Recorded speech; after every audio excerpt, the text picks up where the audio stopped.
Kia GESIASA gia Ford Kenya ni gobona baesokire na kwegerera ekiamekyo asabatu guteirare chinkuma hunanigo ekiamekyo kirigetie kwirusanania na bego kwenekia bunange chi gusarigwa heri kubwaterana n'ekiama kia UDA serikali ya bomo ya Kenya kwanza bakwana chinga kicho habari yabo ni gobona batebire ekiamekyo nigo kegendrete Kw'Eroberia na gutingia hemeri ya yase chinsemo cha mashinani Bosio Obonene Obonene bumwako gocha mwaka bwichirubere 2025.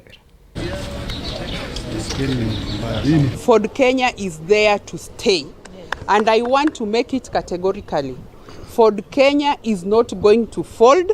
Ford Kenya is going to be there up to 2070s. Ford Kenya is the second oldest party, and we cannot afford to fold our party. We will work with like-minded people, and we are going to form the government with like-minded people so that we take Kenya ahead. Our big agenda is to have more seats in 2027. That is starting from the deputy president downward. Only is that we are not going to fear on the president because we are in Kenya Kwanza government to stay.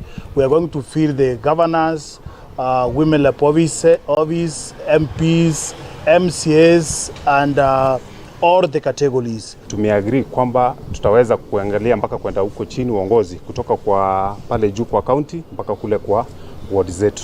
So na vile amesema tutakuwa tuna candidates katika kila ward yetu ambazo ni 45 na tutakuwa na women rep na pia tutakuwa na governor na pia tutakuwa na senator.